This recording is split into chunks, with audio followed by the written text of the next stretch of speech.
Vous êtes bien sur la webtv.uac.bj. Bonjour et bienvenue dans ce point de l'actualité de la semaine. À la une, l'Observatoire national du processus électoral ONPE, sous le ministère de la Justice, procède à la restitution des résultats de sa mission de supervision des dernières élections rectorales de l'Université d'Abomey-Calavi. Tenu jeudi 15 mars 2018 à l'Amphi Etisalat, cet exercice est une première dans la vie de l'institution académique. Une autre tournure dans les mouvements de grève à l'UAC, elle passe de 72 à 96 heures chez les enseignants à partir de la semaine du lundi 19 mars.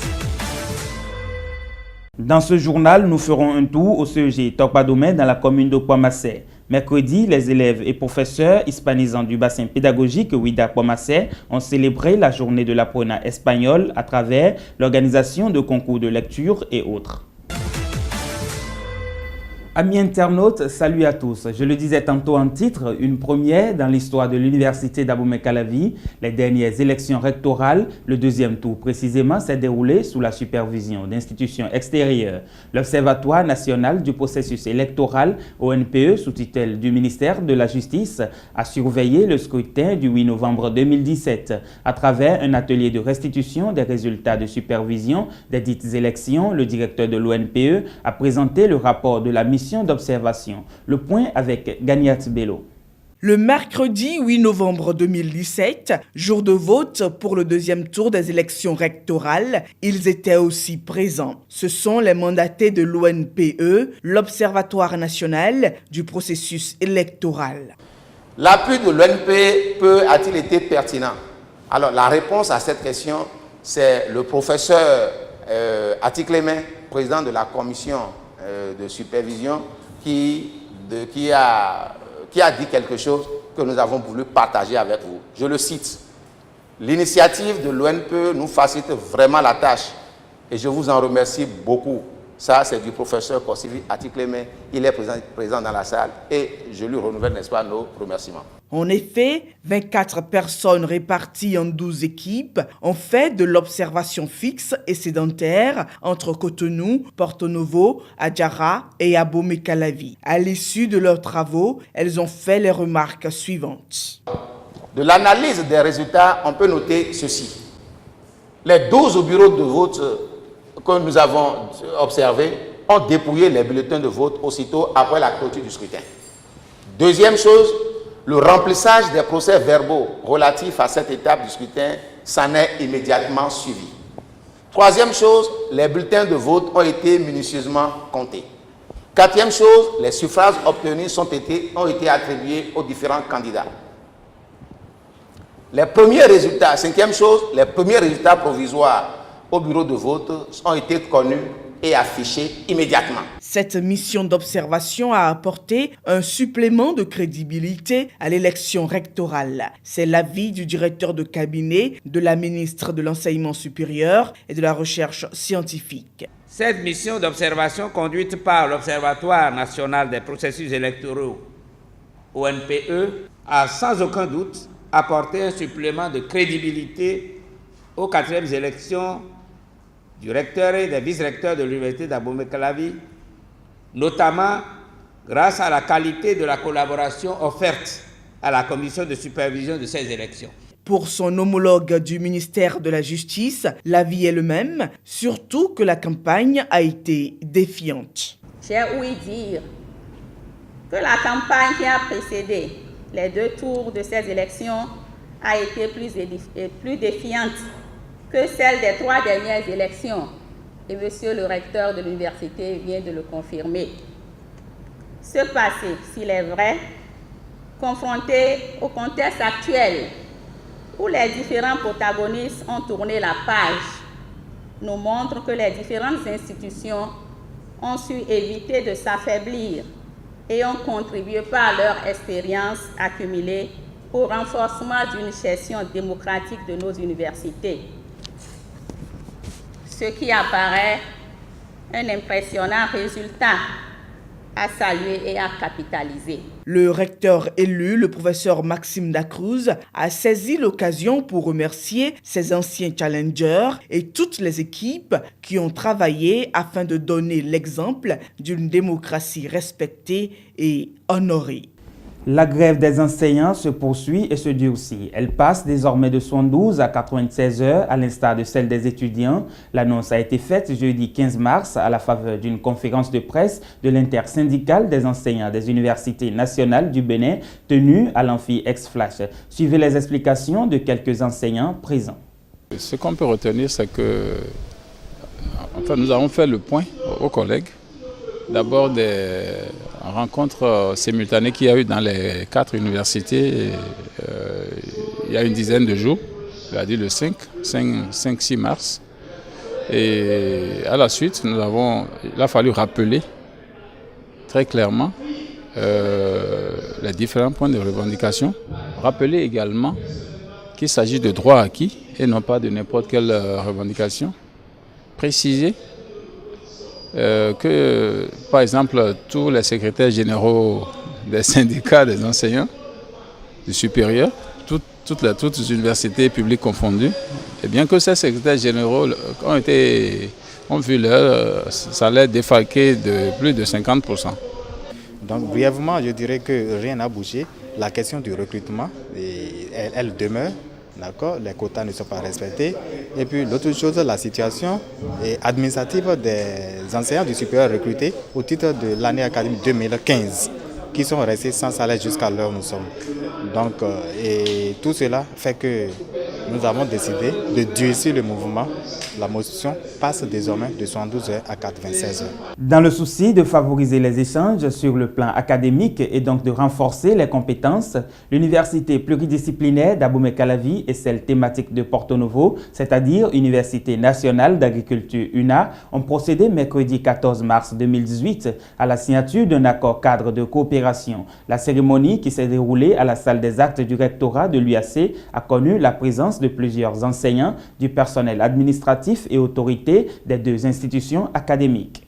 L'enseignement, la recherche, l'expertise, 3 grands axes qui positivement devront impacter le développement de l'enseignement supérieur grâce aux fruits de la coopération technique et scientifique qu'ensemble, les 2 institutions ont décidé officialiser. L'UAC est une grande université pluridisciplinaire qui a une bonne place au sein des 100 meilleures universités d'Afrique. C'est donc un avantage comparatif pour nous de nouer ce partenariat en vue de bénéficier du poids de l'expérience de la grande maison qui a été aussi un véritable maillon dans le processus de formation des enseignants-chercheurs que nous sommes aujourd'hui. S'il est vrai que l'UNA tirera assez d'avantages de cet accord, elle apportera aussi son grain de sel dans le brassage qui va naître officiellement aujourd'hui. Une coopération d'accord cadre étalée sur une durée de 5 années renouvelable. Dans sa phase pratique, il est question de formation de personnel, d'insertion et d'échange d'experts. La coopération visée dans la présente convention n'est pas exhaustive.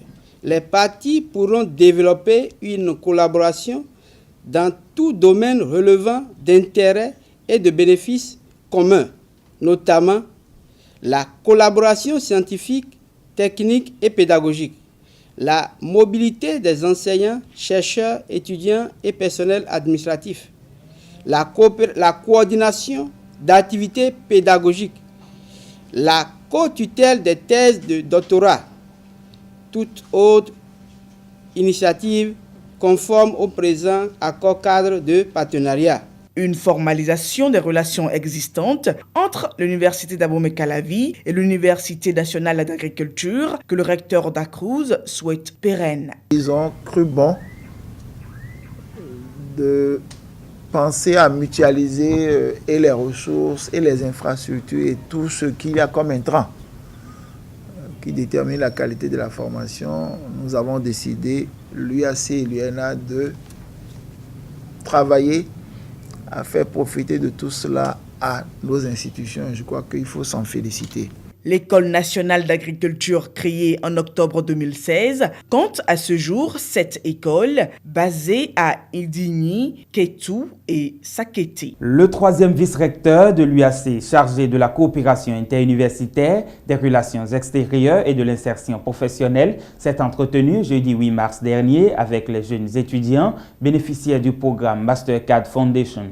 Mastercard est un programme d'appui à la formation académique de jeunes bacheliers issus de familles pauvres. Dr Éléonore Yaïla-Descamps est donc allé s'informer du quotidien de ses apprenants, du déroulement des cours, de leurs difficultés et leur a prodigué des conseils d'instructrices et de mères. Ganiat Bello. Une ambiance détendue, bon enfant. Entre rires, applaudissements et accolades, ces jeunes étudiants inscrits dans différentes entités de l'université, dont la FSA, l'IFRI, la FAST et l'EPAC, ont fortement apprécié l'initiative de la vice-recteure. Nous sommes très heureuses de vous recevoir ce matin. En ce 8 mars 2018, c'est une très grande joie pour nous les femmes de vous recevoir parce qu'en réalité, vous êtes notre maman. Et les femmes aiment communiquer beaucoup plus avec leur mère. Et nous serons encore très contentes chaque fois que vous viendrez discuter avec nous. Si le professeur Éléonore Yaïla-Descamps a choisi le 8 mars, Journée internationale de la femme, femme qui aussi est mère, pour s'adresser à ses étudiants, c'est qu'elle les considère comme étant ses enfants. Une mission qu'elle exécute au nom de l'équipe rectorale. Ce que j'ai entendu, boursier, Mastercard, vous l'avez dit maintenant, il n'y a pas du tout d'échec. Il n'y a que de succès et il n'y a que la promotion. Et pour qu'il en soit ainsi, il faut maintenir le cap. La documentation, le cap d'exercice. Lorsque vous avez vos heures vraiment de travail, vous devez pouvoir les occuper. Vous devez pouvoir vous organiser. Si vous ne vous organisez pas dans le temps, eh bien c'est le temps qui vous organise à sa façon. C'est pour cela qu'on ne souhaite jamais que le temps organise l'homme à sa façon. Il faut que ce soit l'homme qui gère le temps. Et donc, vous devez avoir votre planification du temps. Ces conseils avisés n'ont pas manqué. N'oubliez pas que ici, vous êtes une pépinière. À partir de vous, il y aura des générations. Donc, on peut dire que vous êtes vraiment positionné en pionnier. Si vous donnez de très mauvais exemples, eh bien, vous n'aurez pas de successeurs dignes. Ils vont prendre des exemples sur vous. Mais lorsqu'on est excellent, c'est sûr, on donne toujours d'excellents modèles et d'exemples. Je sais véritablement compter sur vous pour que vos projets aboutissent. L'autorité a été rassurée des bons soins dont bénéficient ces lauréats du programme de la Mastercard Foundation. Et je vous rassure que nous sommes dans de bonnes conditions, nous sommes dans de bonnes mains, que nos chefs ici, ceux qui sont en contact direct avec nous, vraiment ils font de leur travail. Puis, il n'y a pas de grands problèmes. Lorsqu'il y a de petits problèmes, on va aller voir ce qu'ils ont comme apport, ils le font. Soyez rassurés, vous aurez de très bons résultats dans toutes les écoles. Nicolas de Tavernost, président de la chaîne de télévision M6 en France, a dit « Le leadership, c'est avoir confiance en soi et donner confiance autour de soi. C'est l'objectif final de ce programme, transformer ses étudiants en leaders et entrepreneurs capables d'opérer des changements positifs pour leur société. » Dans la semaine du 5 au 9 mars dernier, l'UAC a accueilli la 3e édition du regroupement du collège interrégional en didactique langue française, littérature comparée francophone. Plusieurs jeunes doctorants ont été coachés pour la rédaction et la présentation de leur thèse. Au thème de 3 jours d'échange et de critique, les doctorants bénéficiaires de ce programme et les experts, dont le professeur Jérémy Kouadio-Nguessan de la Côte d'Ivoire, sont confiants. Pour eux, le travail effectué depuis 2016 ne restera pas vain et ils souhaitent d'ailleurs la pérennité du projet. Écoutons-les. J'étais en 2e année de thèse lorsque, suite à un appel à candidature, mon projet de recherche a été retenu dans le cadre de ce collège doctoral. Et j'avoue que ce parcours a été vraiment très bénéfique pour moi parce que Premièrement, c'est dans ce collège doctoral que j'ai eu l'opportunité de parler de ma thèse et d'avoir des remarques, des observations d'un groupe d'experts. Et durant ce parcours d'Abidjan, Dakar et à Cotonou, et les thématiques qui sont débattues et même la capacité d'exposer et les remarques qui nous sont constamment faites sur les techniques d'exposition et sur la recherche elle-même m'ont vraiment été bénéfiques. C'est une très grande aventure, pas trop loin d'une histoire d'amour, au sens où c'est un espace de fusion, d'intégration réelle. Donc, je souligne que ma spécialité, c'est les questions identitaires. La crise identitaire dans l'espace francophone, notamment chez les écrivains africains qui vivent en Occident. Ils m'ont amené aussi à recadrer un peu plus le sujet. C'était un sujet trop large. Aujourd'hui, le sujet est plus précis, plus pointu. Je travaille sur un projet en didactique des langues qui est intitulé « L'influence du français sur l'apprentissage en zone rurale et urbaine en Côte d'Ivoire ». Depuis 3 années que nous poursuivons ce cheminement, depuis Abidjan jusqu'à maintenant. Il faut dire qu'on a gagné en présentation, en contenu. Ça nous a beaucoup apporté et on voudrait que ça continue parce que franchement, nous pensons que les autres derrière nous peuvent en profiter et ça sera très bénéfique pour eux. Pour moi, c'est une chance d'avoir été retenue dans ce collège. Parce qu'à un certain moment, j'allais abandonner. Je n'avais pas beaucoup de moyens, je n'avais pas de suivi. Je ne voyais pas comment continuer, surtout que mon champ de recherche est tellement vaste. Il fallait aller dans des entreprises minières qui sont très éloignées de la ville. Alors, le collège doctoral ici a été pour moi une force qui m'a réveillée vraiment, qui m'a fait prendre conscience que je devais vraiment travailler très durement et surtout qu'ils m'ont beaucoup encouragée et par le fait que mon sujet était tout à fait original, alors ça m'a donné du poids. Les choses ont très bien avancé, il y en a qui sont près de la soutenance, donc les présentations étaient améliorées par rapport à ce qu'on a connu à Abidjan et à Dakar. Et les questions ont été bien posées, les problématiques ont été bien posées et nous sommes très heureux de l'avancement des travaux des étudiants. Et nous pensons qu'au 4e regroupement, nous aurons des résultats vraiment probants.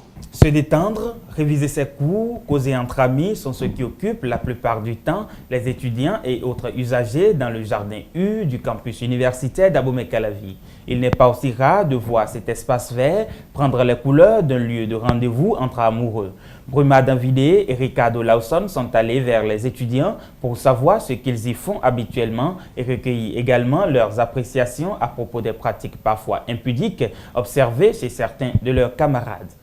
Situé à environ une encablure de l'entrée principale de l'université d'Abomey-Calavi, le Jardin U est un espace vert qui accueille des dizaines d'étudiants chaque jour. En plus d'être un espace de repos, les usagers y vont pour réviser leurs cours. Personnellement, je dirais que le Jardin U, c'est genre, d'abord, ça permet aux camarades étudiants de me reposer en quelque sorte, de venir étudier avec les amis. Si les amphis sont occupés, vu qu'on n'a pas généralement accès aux amphis si on n'a pas cours.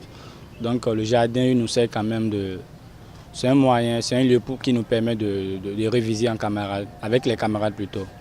Je viens souvent ici pour apprendre, me reposer et puis le soir je rentre chez moi. Personnellement, moi, je viens souvent au jardin pour réviser. Lorsque je suis à la veille de mes sections, à part la maison, quand je suis ennuyée ou que je n'arrive pas à bien apprendre s'il y a le bruit, je viens sur le campus, je reste dans le jardin et j'apprends. Les responsables étudiants, c'est ici, ils tiennent leur AG ou d'autres qui sont dans les clans religieux, c'est ici souvent ils viennent pour tenir leur AG et leur séance. Toutefois, dans cet espace, on observe parfois des comportements qui touchent à la pudeur. Les jeunes, les amoureux, oui, les amoureux viennent ici et rend le lieu malsain, c'est ça. Donc ils viennent ici pour s'amouracher, c'est le mot ça. C'est ça, ils viennent ici pour s'amouracher. Vraiment, c'est dégueulasse. C'est dégueulasse. une pratique que certains étudiants trouvent malsaine, mais que d'autres ne condamnent pas. Je pense que c'est une pratique malsaine parce que ici c'est le campus et c'est un lieu du savoir, pas pour se livrer à des banalités du genre. Non, ça ne devrait pas se faire ici, à mon avis. Je leur conseille de faire comme moi. Venir ici, apprendre, se reposer, parler souvent, frère.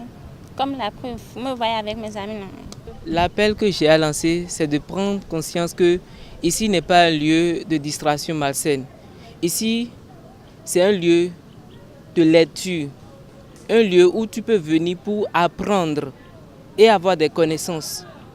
Tu peux venir aussi pour te distraire. Un changement de comportement et le maintien de la salubrité du jardin U rendront sa fréquentation plus agréable. Cette fois-ci, et avant de boucler ce point de l'actualité de la semaine, nous quittons l'université pour l'enseignement secondaire, précisément au CEG Tokpadomen dans la commune de Pomassé, où élèves et enseignants célèbrent la journée de l'apprenant espagnol.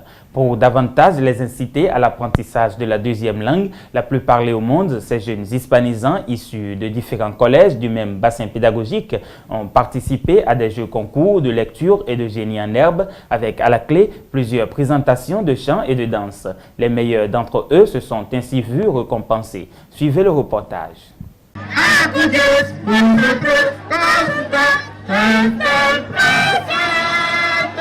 Dia del Hispano Almonte. Mercredi 14 mars 2018, les élèves et enseignants hispanisants du bassin pédagogique Huida Pomassé célèbrent la journée de l'apprenant espagnol. Nous organisons cet événement juste pour encourager les élèves à s'intéresser davantage à cette langue assez mélodieuse, à cette langue qui prend beaucoup plus d'ampleur aujourd'hui dans le monde entier, parce que c'est la langue, la deuxième langue la plus parlée aujourd'hui dans le monde à part l'anglais. Et nous voulons amener nos enfants, nos élèves, nos béninois à s'intéresser davantage à cette langue. Au menu de cette deuxième édition tenue au CEG Tokpadomen, plusieurs présentations chorégraphiques et d'interprétations en espagnol. Mais surtout, les élèves issus de 7 différents collèges de la zone ont participé à un jeu concours dénommé Biba Espagnol. Beaucoup d'apprenants se sont exprimés en espagnol, beaucoup ont fait des concours de lecture, des concours de génie en herbe. Ce sont autant d'activités culturelles qui permettent de renforcer l'apprentissage de la langue. Parfois, on apprend en jouant. On leur a permis de jouer, mais de pratiquer la langue, au moins sur le plan de l'expression, sur le plan de la prononciation, de l'intonation, tout ça, on aura gagné quelque chose au cours de cette journée. Autre chose de gagner, les meilleurs rentrent avec des kits scolaires et des bourses de formation en informatique. Le deuxième avec une bourse d'apprentissage de conduite, le premier remporte un vélo VTT. Toutefois, les acquis de cette journée vont bien au-delà. Vous savez, l'espagnol, c'est une langue qui évolue de façon exponentielle aujourd'hui. Deuxième langue la plus parlée au monde. C'est aussi une langue des affaires, une langue riche en culture.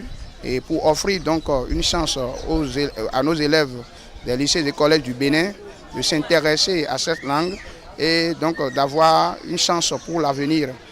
Ils vont voyager, avoir la chance d'étudier, de trouver un bon travail. Ils auront la chance de voir peut-être de développer des atouts dans le monde footballistique, du cinéma, donc le monde des affaires, la culture. Le rendez-vous est donc pris pour 2019 au CEG Pomassé où se tiendra la 3e édition de la journée de l'apprenant espagnol. Nous également, nous vous donnons rendez-vous la semaine prochaine pour un autre numéro de votre journal hebdomadaire sur la web tv.uac.bj. Merci de votre attention, portez-vous bien.